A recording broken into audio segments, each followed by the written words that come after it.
to the Drew Sutton Leadership Show, lighting the way with real leaders, real stories, and real impacts. Because when leaders stop growing, the darkness wins. Welcome to another amazing episode of the Drew Sutton Leadership Show. Today, we're going to be answering the question, is AI giving Gen Z a competitive edge? And what does that mean for today's current business leaders?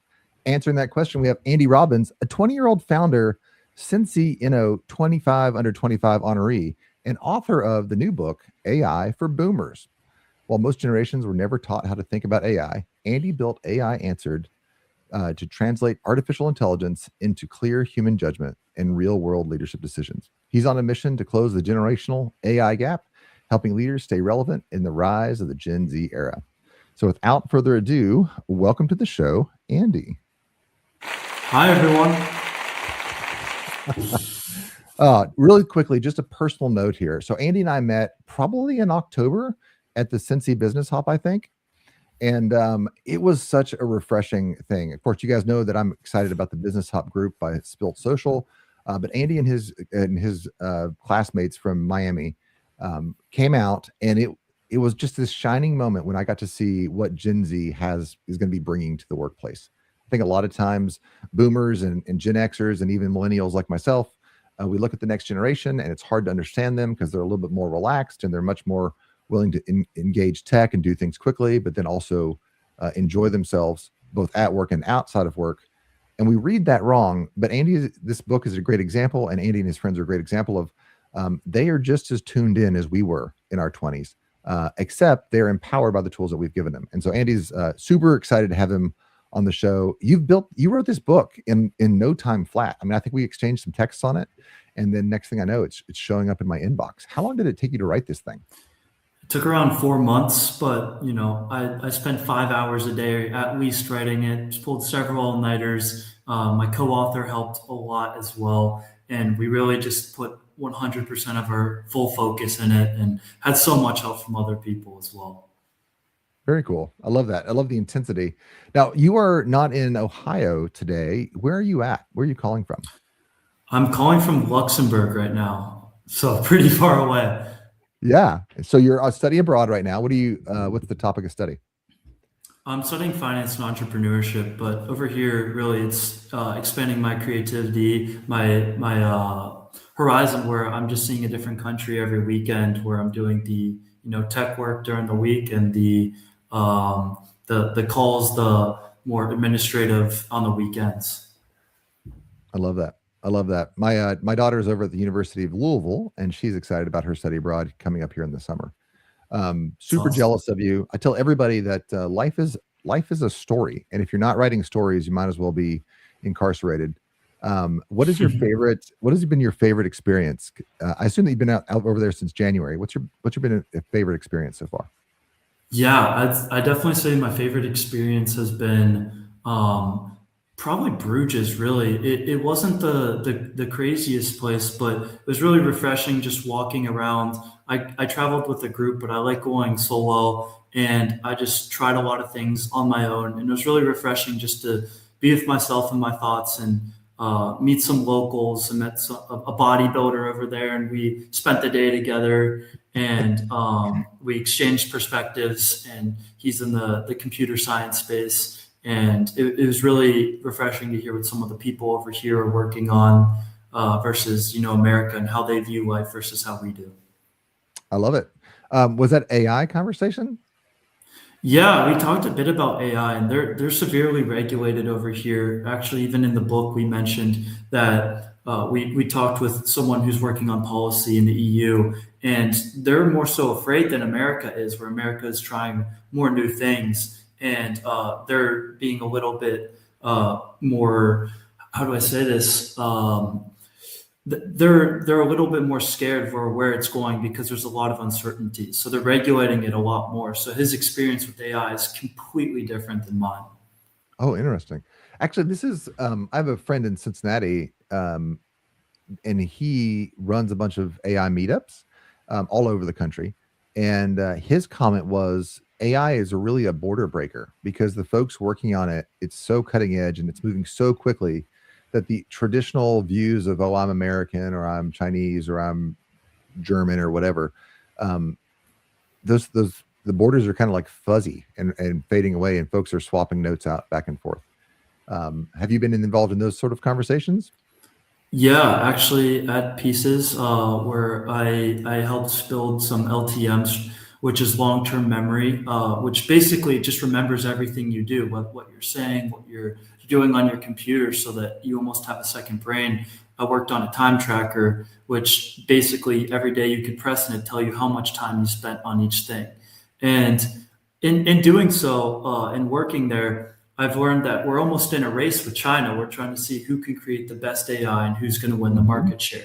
So I found that, international almost politics are involved in AI, where like the space race many years ago, we're in the AI race. So whoever really wins it is definitely going to make a lot of money, but their country is going to have a competitive edge. Oh, it's definitely my favorite author of all times is a guy named Nassim Taleb. He has a couple of books, Skin in the Game, Fooled by Randomness. But he talks about asymmetric risk. And he says that the world used to be like if you were the best singer in your small town, then you can make some money being a singer in your small town. But then we invented CDs and radio, and all of a sudden you had to be the best singer in your country, and all Mhm. funneled to them. And if you weren't that person, if you weren't Taylor Swift, you were kind of a nobody. And I think AI is going to be the same way. Is its processing power, its memory, its ability to assimilate new ideas, and just this module learns it, and then all of the modules learn it. Yeah, I think definitely. Does that give you any pause as you're kind of standing on the precipice there?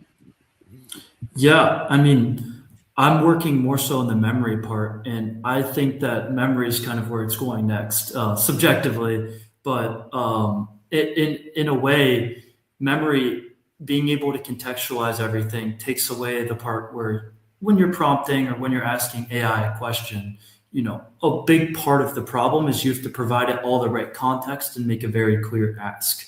Now, with memory being exceptionally well or being integrated already, all you have to do is make your ask, which would make it significantly easier and take a lot less prompting, a lot less input to get a great output.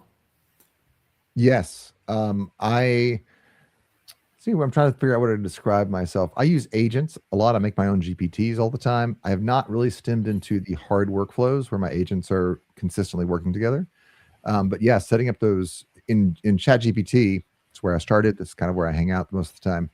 I do a lot of projects, which is managing that memory. So I run a lot Mhm. of businesses and put a lot of business plans together. And so I have different projects that know exactly what this business is supposed to be about and what this one is supposed to be about. So I can get a little more synergy there. Okay, so let's jump into your book real quick. Let me pull it up here. I remember when you texted me the name for this, AI for Boomers, and I was like, you can't SEO that any better. It's perfect. But it stems on maybe a little bit condescending note. So talk to me about why you chose the title and how you think of AI across the generations. Yeah, funny side note is naming things has always been my weak suit. It's always been so hard for me to name anything. My first company, even the book. But we really thought about who's going to be reading this book, right? And overall, it was the boomer generation. Now we've had several people who are in the professional working force that found this so useful they bought it for their entire company that are 40 years old. It really applies to everyone. But when you do something, when you start a business, you have to target one audience at least at first. And from this, teachers, bit people in the business world have asked us to write a whole nother book just for them. Mm, And really, by targeting the boomers, the generation that's given personally me and a lot of other Gen Zers so much by teaching us what we know now, teaching us our first grounding in the business world, raising us really. It was a way that Noah and I at least thought we could give back and teach them something that we know and show them that it's really not scary and it's really not hard to learn. It's just you got to take a little bit of time and it'll make your life so much easier. So you mentioned time. Time is the most critical asset all of us have, and I think that, and this kind of stems into Bitcoin a little bit. The idea of proof of work used to be the greatest security tool. If I can prove to you how hard I worked to write this report, how hard I worked to do this math problem, how hard I worked to make this design, we should patent that. That becomes our moat. Nobody else Mhm. could possibly put as much time into this as we have. And that is our defensible position. And frankly, from a career ladder perspective, I put in 10 years in production. I put in 10 years, whatever. I think that's shifting, that proof of work. You have a really fun dynamic. We're all familiar with the 80-20 rule, but you have a new rule. Talk to me about your new rule here. Yeah, so when I was writing the book, I just kept feeling that I was spending a lot of time in the 92-8. And what is this? Really, what it is 8% of the time you're being creative, you're planning, you're in flow state, you're saying, what am I going to do to create success? What's the grand idea of this? And then the rest of that 92 is spent doing what you planned during the 8. So this applies in several different ways. Now, it's not only just starting a business or whatever, it's creating a feature, it's sending someone an email, it's taking a walk. All these different things are you thinking of, I need to do a project, I need to do this thing, and you come up with a solution that takes 8% of the time. The other 92, you're just handling to straight what you're doing in the intermediary. And this is where really AI will come in and take Mhm. away part of that 92%, where instead of doing the busy work, which a lot of, as you mentioned earlier, Gen Zers do not like, it takes away the busy work where we're just putting our creative mind, our problem solving, our the way we answer questions based on learned experiences. We provided that. We provided the juice, the good stuff that powers the rest of it to AI. And AI is going to handle most of the busy work, the hard coding, the planning. And that's for me something that's been so useful. And we really stress on people that you're super creative as a person. You are great at problem solving. You have all these experiences to bring to the table, and you're capable of so much more if you have something else doing the busy work. And that's what I've really been trying to stress to people, that AI is just going to take away that stuff that you just spend time doing, but you already had created a plan to solve it anyways. No, I love this. I do a lot of walking and talking to my AI. So I just, again, ChatGPT is kind of Mhm. where I grew up, and so I use that a lot. But you can just click on the voice memo section, the dialogue section, and I'll be on a walk and I'll have an idea, and it'll be something scratching the back of my head. I speak for a living. That's one of the things that I do, and so I'm like, I want to work out. I want to work out this little bit that I'm working on, or I want to work out this intro to this book that I'm working on. And so AI becomes this ability. I can kind of dump my brain into it and kind of just Mhm. kind of vomit. Like, all right, this is what I'm thinking of. I think these are the pain points of my audience. I think this is the transition I want them to make. I like this phrase. It's too clunky. And AI is a super great companion to just like filter that back and tighten those ideas down and tighten that execution down. So yeah, 92-8. I think that's going to be, this is like a Tim Ferriss moment in my mind. When I saw that from you, I was like, Tim Ferriss wrote this book, The 4 Hour Work Week, and in it he has a couple of frameworks that have just made his career. And I read and I've applied, and they've really made a big dent in my career. I think this 92-8 idea, the concept that the bulk of the work can now be done with ChatGPT, but it's that 8% that's the difficult piece. How do you master the 8%? How do you So focus that so you're getting the most productive use of that 8%? yes, and before I answer completely that question, being able to brain dump and talk to AI is something that we found that all of our readers absolutely love. Just being able to talk to your phone, ask it a question, and get an answer that goes right to the answer rather than giving you ads. Like Google will give you 100 pages before you get the one you want. You go on AI and ask it, hey, what should I eat for dinner considering my dietary restrictions and whatnot? And it will answer that so easily, and it'll tell you, hey, what do you have in your cabinet? I can help you create something perfect from there. And it's just so easy to use, especially the voice feature. I don't love typing that much on my phone, and being able to use the voice feature to talk to AI is a complete lifesaver. But going on to answer your question is, I'd say that the way to master it is really introspection. You got to think at, where are you exceptionally good at? What do you problem solve? What is your planning steps before getting right into working? And take more time to think about how you're planning to do this project, because it can be really anything. Whatever you're doing, you're spending some time consciously making a decision. And the 92% may seem a little bit high because you're like, hey, I'm thinking about what I'm doing the whole time, but it really goes even deeper than that. The 92 is, thinking through like how you're going to solve it step by step. The 8% is just the creativity. It's the real underlying problem that you're solving and how you're going to do it. So if you think I have this many problems, I'm going to solve this one.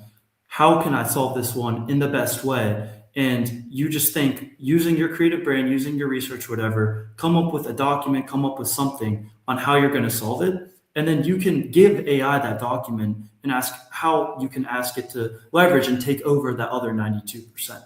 And that's how I've kind of mastered the framework in a sense of, okay, I really understand what the problem is, which is always something that if you have a problem, you should really understand it.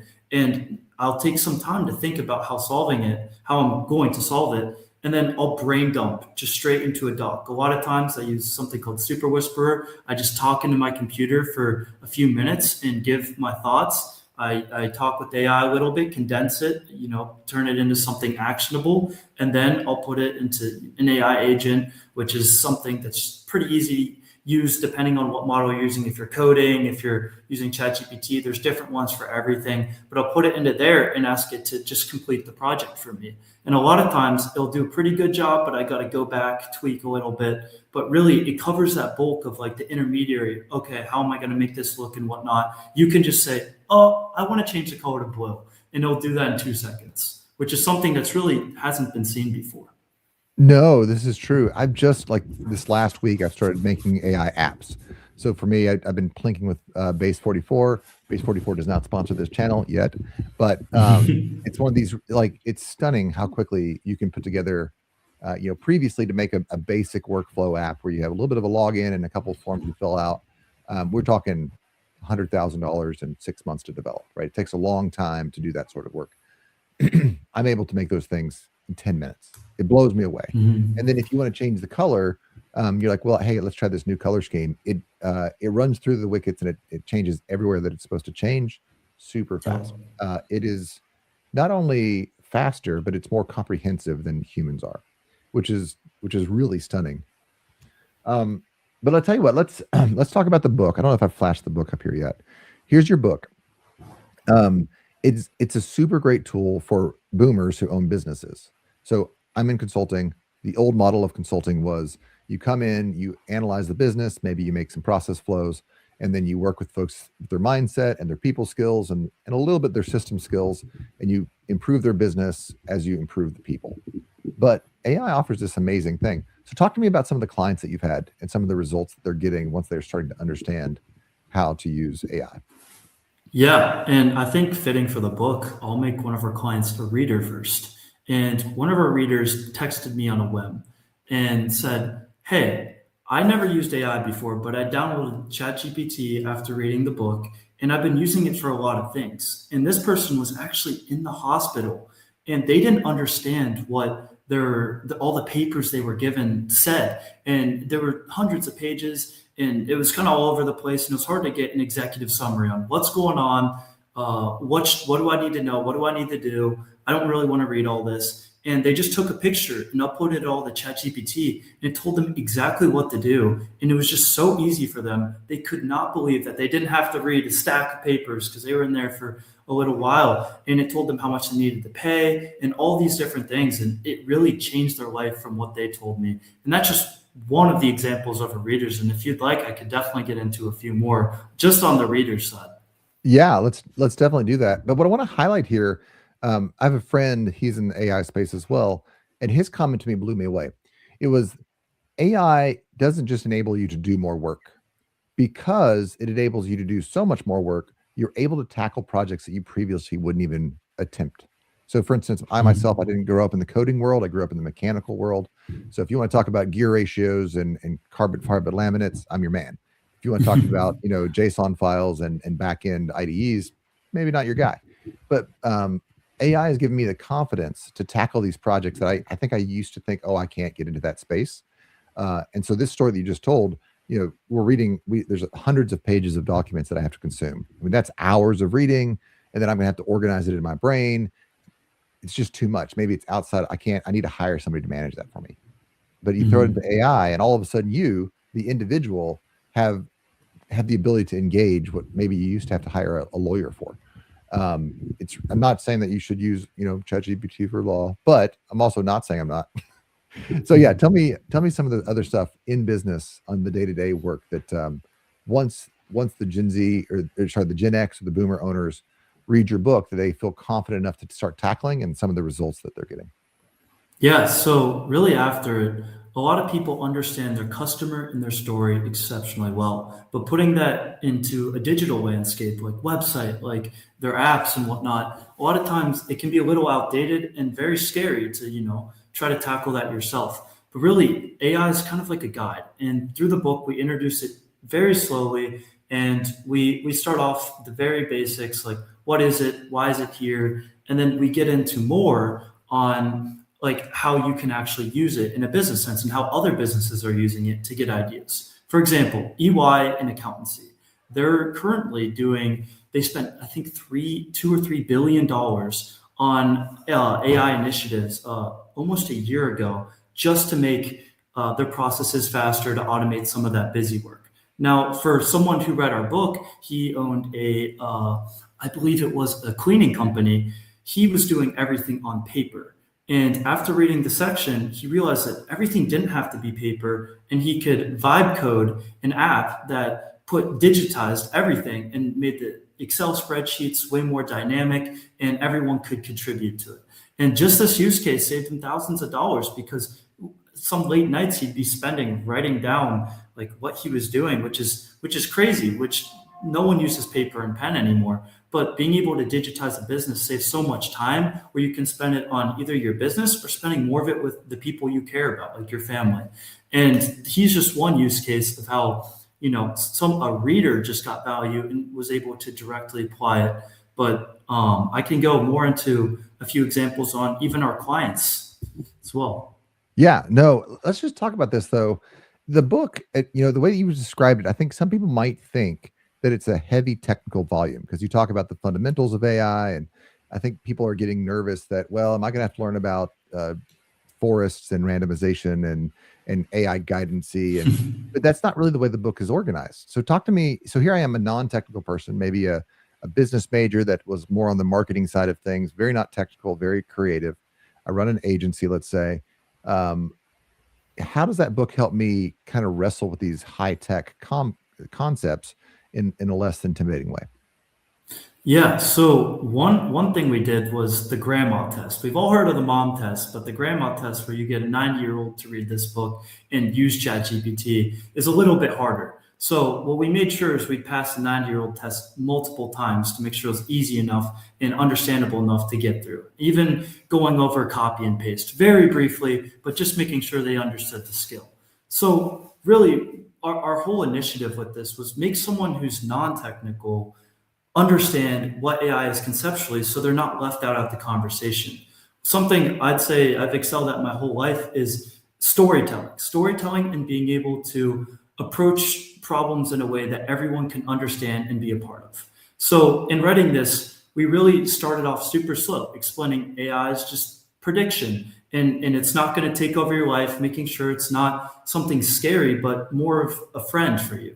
And we went over several different use cases and whatnot on how it could be helpful, but the whole time we're making sure that it's progressively building on top of what it's doing. But we don't get into anything really on the coding side besides, I'd say really just that mentioning how it's easy and maybe how you could get set up a little bit. But we really wanted to make it applicable for everyone who does all kinds of different things, and keep it super simple, where we're teaching you how to prompt, teaching you how to speak to the AI, how to problem solve with it, how to download it, how to press the important buttons like the talk feature, which I'm using 90% of the time.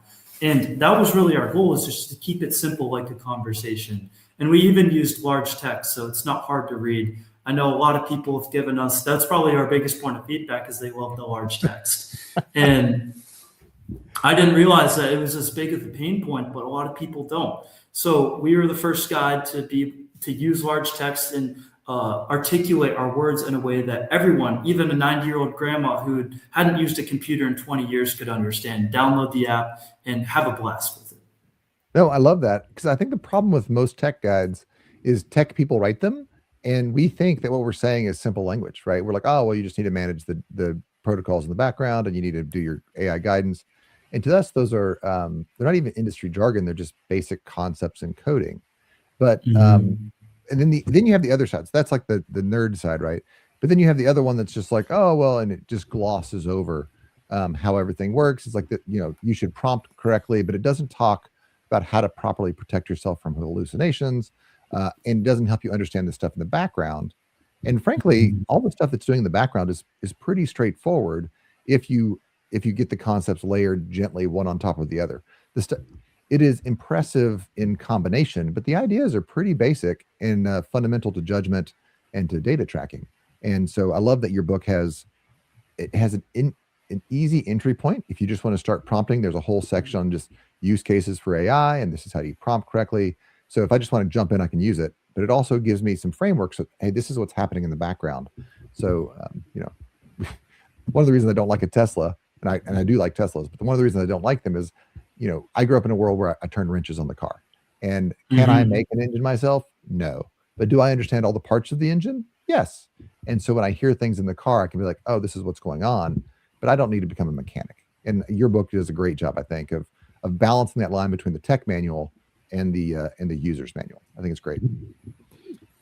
Okay, so let's talk about, we've talked about use cases. We've talked about use cases in business. You personally, what do you think is the coolest part of AI for the world these days? I'd say personally, it's the time that it saves and gives people, where almost everyone I know who uses it has more time to do the things they love and to balance multiple hobbies, multiple passions. Whereas before, you were spending so much time getting into the weeds of things and really thinking about how I can make this perfect, rewriting grammar, and really just trying to be a perfectionist. But AI can take away a lot of that nitty gritty work where you're just overthinking and getting afraid, where it gives you almost that executive summary, exactly what you want, in just talking to it for a few minutes. And it allows people to have more time to spend with family, with friends, on side businesses, on projects, on their house, and traveling. And it's been so cool to see even my friends who are balancing, and myself balancing a million things. We still have the time because this takes such a big load off of our backs. So this is actually, I think this is the greatest generational divide that we're talking about here. Is I think that certainly boomers, but then even down to Gen X and millennials, we believe that if you're not spending all the time that we used to have to spend, that you're not really working. And the Gen Zers, and this is, I think, your magic skill, is that you all understand you don't have to spend that much time to get it right and get it very right. If you use the tools that are available, especially with what AI is doing today, you can skip the grind and you can just nail down on the impact. And I think Exactly. that the older generations don't understand that, and they just assume that if you're not grinding, you're not serious. But your generation understands, no, we're dead serious, but we also aren't going to sacrifice the life and what makes life worth living. I think it's fantastic. So let's talk about this is your website here, aianswered.com, aianswered.com. I'm going to throw that in the comments here just a second, so for those watching the show can find it. You have a couple of really amazing resources on aianswered.com. Talk to me about, it's not just the book. Of course, the book's amazing. But I'll be honest, I'm not a reader. I'm an Audible person, so I'm not going to consume the book just like, I mean, it's several hundred pages. Can you show us the book? It's a tome. Yeah, it's a bit of a thick book, but the text is, if it will show, you gotta know the little blurs going there, but the text is large. At least it's around, I think, almost 300 pages. The other one might be a little bit more, not the hardcover, but yeah. And going on to answer your question, we noticed that in working with people, they were visual learners. And myself, I'm a visual learner. I like to see, a teacher actually do something, watch a movie about it rather than just be lectured. So in doing that, and I understand that so many people that were reading our book were like, it'd be great if you had tutorials on how to do this. It'd be great if you had this. So we actually made a resources page on our website that shows people how to, actually do these things. And we show them visually what's going on our phone, what's going on our computer, and us talking as well. So we make it easy, and we list all those things completely for free. And as well as we have a newsletter that comes out each week giving you guys updates. And we're still keeping it pretty simple on what's going on with AI so that you don't feel left behind in the conversation. This newsletter is also completely free. And I just have so much fun writing it every single week, where I'm finding all these new things that are going on, articulating it in a few short paragraphs, and just showing you guys how AI is changing the world. And a lot of times it's in good ways. We actually just had a piece on how it's made breast cancer 12% less likely, and with all the algorithms that they were running and whatnot. And it just blows my mind, all the amazing things they've been able to do with AI each week. No, I love it. Now, I want to talk about a special thing, because you have a whole section on this, and you talk about it.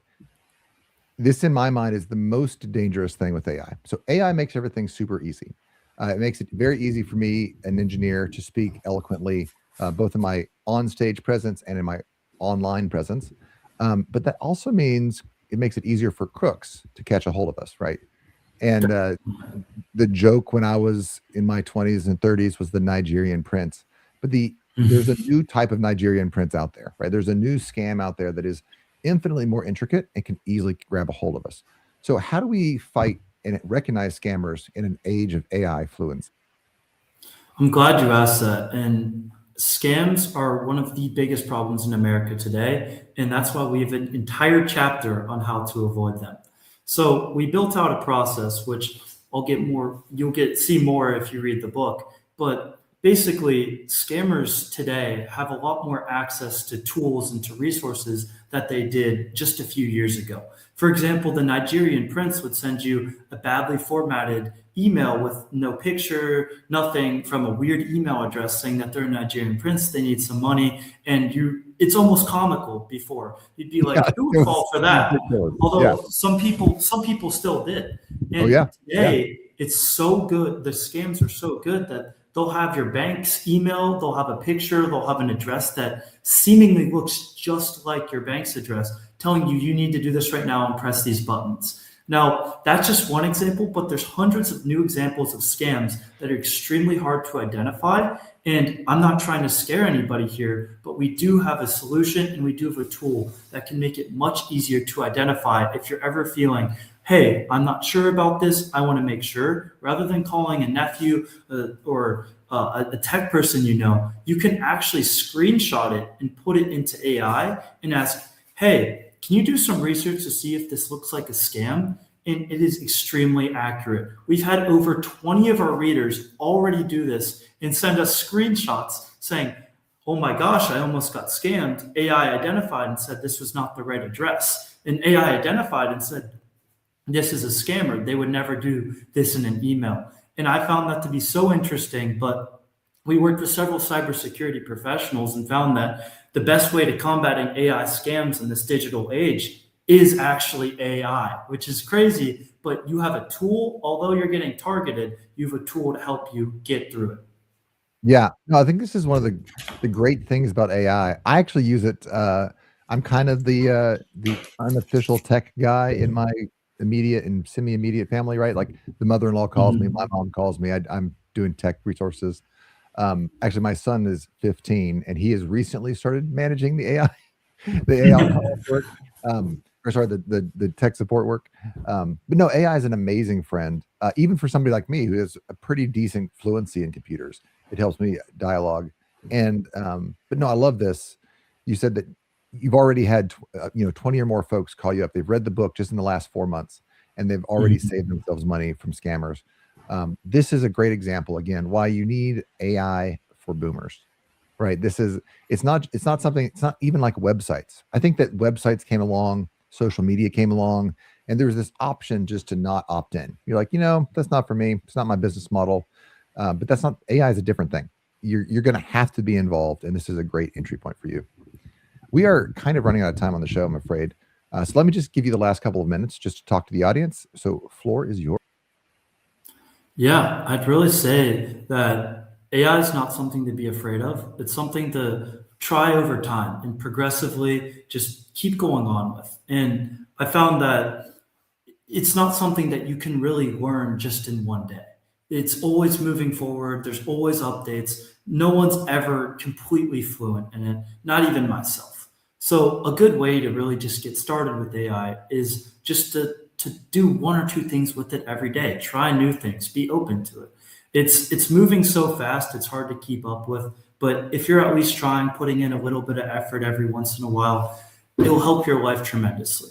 And I always preach that it's something that is very foreign at first, where people were introduced to it through work and were kind of forced to start using it. And it's very different than any other technological revolution, where before it was like, okay, everyone's kind of progressing in it. It was the norm. Now it's like, it was something where it was introduced and some people used it, other people didn't because they didn't need to. And now it's everywhere. And the people that didn't need to before, because quite frankly, wouldn't do anything, are like completely left in the dark, which is something I think they totally could have done better. They could have tried to, get more people involved, but that digital divide that several people are facing right now is real. And we're just here to really help you guys get through it and make sure that you're not left completely behind, and you know enough to stay in a conversation about it and to use it once or twice to help your life. And even in the sectors like health, it's so good for that. Caregivers have been using it to be able to keep track of the people they're caregiving for, because that's a full-time job. In addition, sometimes people are working a full-time job caregiving, and we found that that's helpful. Safety, you can take a picture of something and identify where spots aren't safe.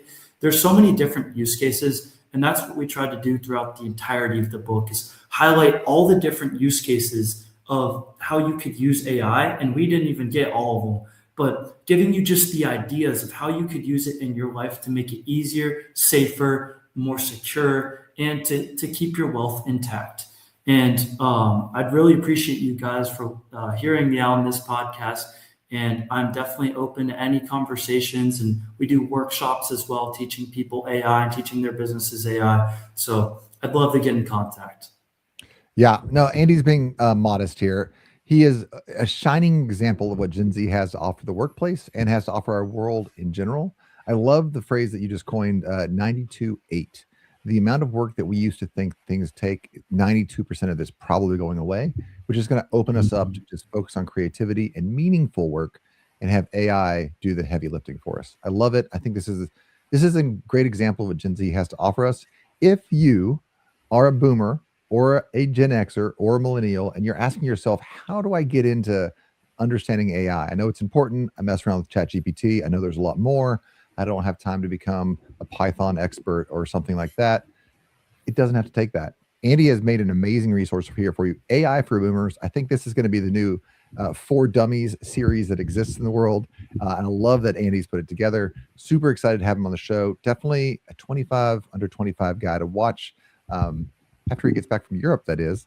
So we wish you the best. If you have a business and you're asking yourself, how do I get my team involved in AI? How do I understand the use cases? How do I start implementing this in my business flow? Give Andy a call. Tell him you saw him on the Drew Sutton Leadership Show. And with that, we are